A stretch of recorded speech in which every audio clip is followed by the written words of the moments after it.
సరే ఇక్కడ చూసుకుంటే జగన్మోహన్ రెడ్డి గారు అంత ఈజీగా వదిలేసి అంటే 11 సీట్లు గెలిచామని చెప్పేసి అంత ఈజీగా వదిలేటట్టు లేదు.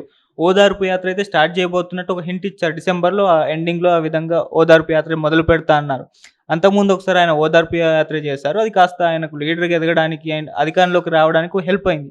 మరి ఇప్పుడు మళ్ళీ ఓదార్పు యాత్ర మొదలు పెడుతున్నారు. మరి ఇదే విధంగా ఉంటుందంటారు? దేనికి ఓదార్పు యాత్ర ఇది? ఏదో ఒకటో రెండో అధికారం మార్పిడి జరిగింది. అధికారంలో ఉన్నప్పుడు కొన్ని చోట్ల వైఎస్ఆర్‌సీపీ వాళ్ళు గూడా అక్రమాలకో, అన్యాయాలకో రోజంతా ఏదో వాళ్ళ అధికారాన్ని ఉపయోగించి ఏవో కార్యక్రమాలు చేసింటారు. అధికార మార్పిడి జరుగుతానే తెలుగుదేశం పార్టీలో గూడా ఈ మా మీద ఇట్లా చేశారు గదా! అధికారం ఉన్నప్పుడని కొన్ని చోట్ల సంఘటనలు జరగచ్చులే. కొన్ని సంఘటనలు జరిగినాయి. మరి ఇంక ఓదార్పు దేనికి చేస్తాడో తెలీదు గానీ నాకు 3, 4, 5 చిన్న సంఘటనలకు ఏమని ఓదార్పు చేస్తాడు. వాళ్ళు చేశారు, వీళ్ళు చేసుకున్నారక్కడ. కాకపోతే ఇప్పుడొచ్చిన అధికారంలోకి వచ్చిన ఎన్‌డీఏ కూటమి అయితే కొంచెము ఎక్స్‌పీరియన్స్ ఉన్న వ్యక్తే ముఖ్యమంత్రి గారు. అటువంటివి సంఘటనలు జరగకుండా పునరావృతం కాకుండా చూసుకోవాల్సిన బాధ్యత అయితే ఉంటుంది. ప్రభుత్వం అన్నాక అందరికీ ప్రభుత్వం కాబట్టి. మరి వాళ్ళ పరిస్థితి ఏమిటో చూసుకొని కదా ప్రభుత్వం తప్పులు చేసినప్పుడు తప్పుల మీద రియాక్ట్ అయ్యేదానికి అవకాశం ఉంది. ఓదార్పు యాత్ర నుండి, ఇంకొక నిరసన యాత్ర నుండి, పాదయాత్ర నుండి, నిరసన ఓతం నుండి ఏదో ఒకటి చేసేదానికి అవకాశం ఉంటుంది. అటువంటి అవకాశాల్లో ఉండేది కొంచెం కనపడేది ఏమిట్రానంటే ఈయన వస్తూనే అమరావతి అని మొక్కుతున్నాడు. అమరావతి అంటేనే రాయలసీమలో కొంచెం రియాక్షన్ ఉంటుంది. మరి ఈయన అధికారంలో ఉన్నప్పుడు ఏమైనా రాయలసీమకు ప్రాధాన్యతనిచ్చారంటే ఇవ్వలేదు. క్యాపిటల్ అయితే న్యాయ రాజధాని అన్నారు. కానీ అడ్మినిస్ట్రేటివ్ క్యాపిటల్ ఏమో విశాఖపట్నం తీసిపోయారు. లెజిస్లేటివ్ క్యాపిటల్ ఏమో అమరావతిలో ఉన్నది. ఇక్కడికి న్యాయ రాజధాని అన్నాడు. న్యాయ రాజధాని అంటే ఏముంది? హైకోర్టు. మళ్ళా విశాఖలో ఒక బెంచి, గుంటూరులో ఒక బెంచ్ అన్నారు. ఇక్కడ ఏముంది? అదొక బెంచ్ పెట్టుకున్నట్టు అంతే కానీ సీజే మాత్రం ఉంటాడు, ఒక బెంచ్ పెట్టుకున్నట్టు. దానివల్ల రాయలసీమకైతే న్యాయం జరగలేదు కదా. అటువంటి ఉండి విషయాలు ఉండితే ఆయన నేను ఉన్నప్పుడైతే నేను రాయలసీమకి ఇది చేసినాను కదా అని చెప్పుకొని కొంచెం ప్రజల్లోకి వెళ్ళేదానికి అవకాశం ఉండేది. ఇటువంటి చిన్న సంఘటనలు పోతే అది ప్రజల్లో పెద్ద ఉత్సాహం కనపడదు. సరే ఇటు జగన్ గారి పైన కూడా అంటే కొన్ని రోజుల నుంచి కూడా అసెంబ్లీకి ఇక వెళ్లరు. ప్రమాణ స్వీకారం కూడా స్పీకర్ యొక్క కార్యాలయంలో చేస్తారని చెప్పేసి ఎన్నో వార్తలొచ్చాయి. అసెంబ్లీ బహిష్కరణ చేశారు. జగన్ గారితో పాటు ఎవరు ఎమ్మెల్యేలు అసెంబ్లీకి వెళ్లరు అనే వార్తలైతే వినిపించాయి. కానీ ఇవాళ అసెంబ్లీకి వచ్చి ప్రమాణ స్వీకారం చేసి అలా వెళ్ళిపోయారు.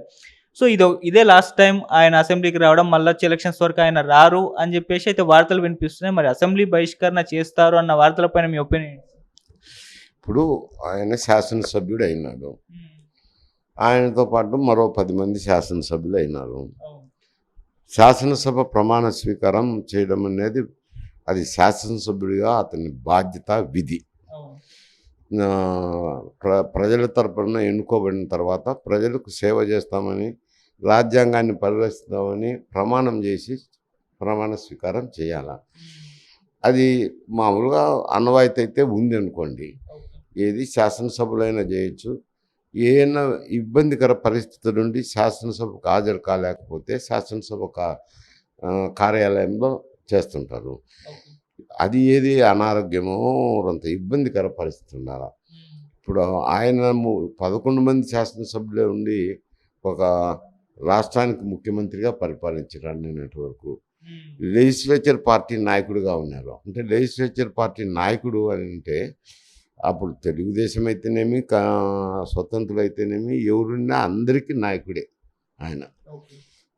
అప్పుడు నాయకుడుగా ఉన్న వ్యక్తి అధికారం పోతానే శాసనసభలో వచ్చి ప్రమాణం చేయడం గౌరవప్రదమైంది. శాసనసభకు గౌరవం ఇచ్చినట్టు.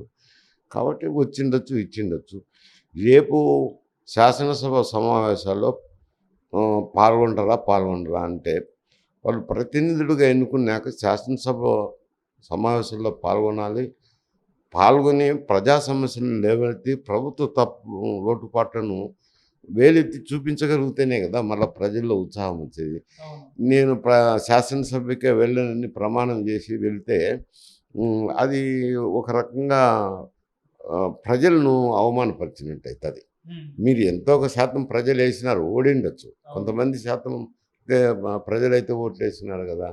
ఒక మాట అన్నారు అనుకోండి చంద్రబాబు నాయుడు, ఇది కౌరవ సభ లేక శాసనసభ, నేను మళ్ళీ నేతగానే ముఖ్యమంత్రిగానే అధికారంలోకి వచ్చి అడుగు పెడతాను శాసనసభలో అన్నాడు. అంటే ఆ దినం జరిగిన సంఘటన వేరేది. ఏమిట్రానంటే అతన్ని కించపరచడము, మహిళలను వారి ఇంట్లో వారిని అవమానపరిచే విధంగా మాట్లాడడంతో కొంచెం బాధపడి, నేను ఇది సభ కాదు, శాసనసభ కాదు, కౌరవ సభ మాదిరి ఉంది, నేను మళ్ళీ అధికారం చేపట్టిన తర్వాతనే అని ఒక ప్రతిజ్ఞ చేసి వెళ్ళిపోయినాడు. అది వేరే సమస్య.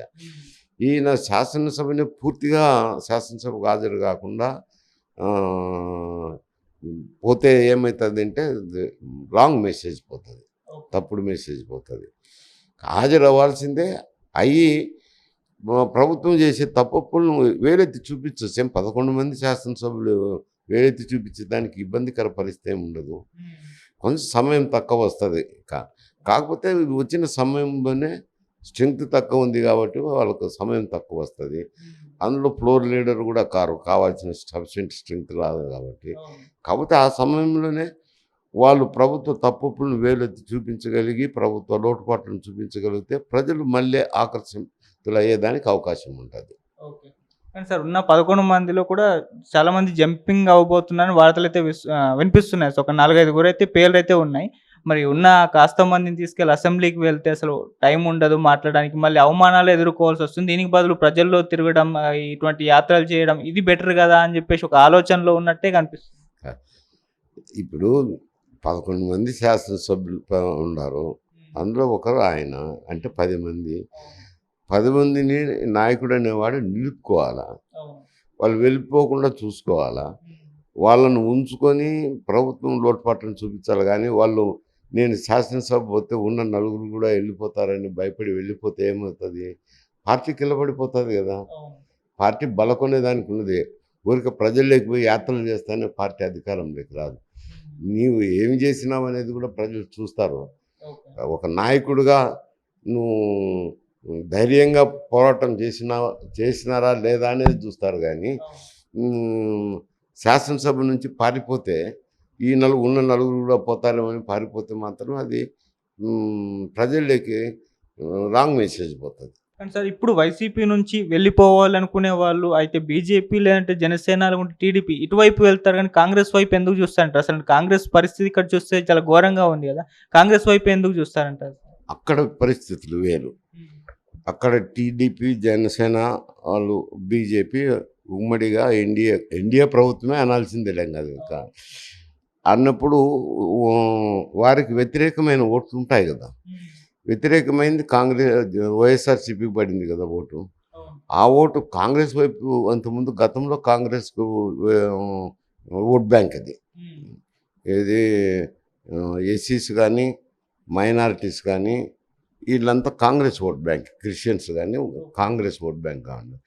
ఆ ఓట్ బ్యాంక్ కాంగ్రెస్ పార్టీ కిలబడిపోతుంది, ఇటు షిఫ్ట్ అయింది. కాబట్టి రేపు పొద్దున తెలుగుదేశం పార్టీకి పోలేరు కాబట్టి వాళ్ళు కాంగ్రెస్ పార్టీ వైపు చూస్తారు. తెలంగాణ పరిస్థితి వేరు, ఆంధ్ర పరిస్థితి వేరు.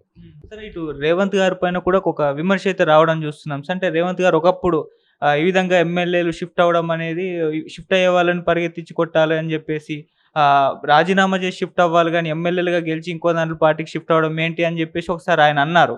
ఇప్పుడు అదే ఆయన ఈ విధంగా ఇంటికెళ్ళి ఎమ్మెల్యేలని తీసుకెళ్ళిపోతున్నారు అని చెప్పేసి బీఆర్ఎస్ వాళ్ళైతే విమర్శించడం మొదలుపెట్టారు. సార్, దీని గురించి ఏం చెప్తారు?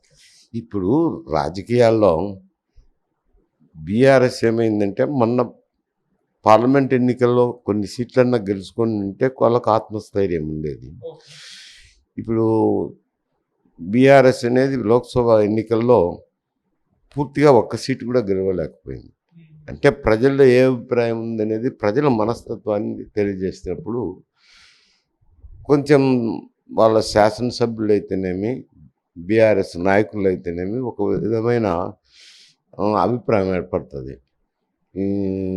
అభిప్రాయం ఏర్పడినప్పుడు పార్టీలు మారడం అనేది సహజంగా అయిపోయింది. డిఫెక్షన్లా ఉండినా కానీ ఈ ఈ రీజనల్ పార్టీలు రావటము, అధికారంలోకి ఒంటెత్తు పోకళ్ళతో పోవడము, ఆ అధికారంలో ఉన్నప్పుడు శాసనసభ్యులను గానీ, పార్లమెంట్ సభ్యులను గానీ, ప్రజలను గానీ కలవకపోవటము, వీటన్నిటి వల్ల ఒక అభద్రతా భావం ఏర్పడిపోతుంది. ఎప్పుడు ప్రజల్లో ఇటువంటి తీర్పు వస్తుందో, ఆ తీర్పు వల్ల ఒక అభద్రతా భావం వచ్చి ఇటువంటి చేరికలు జరుగుతున్నాయి. మాట్లాడుతుంటారులెండి అప్పుడు రాజీనామా చేసి వెళ్ళిపోవాలని చెప్పిండొచ్చు. నేను కాదనడం లేదు.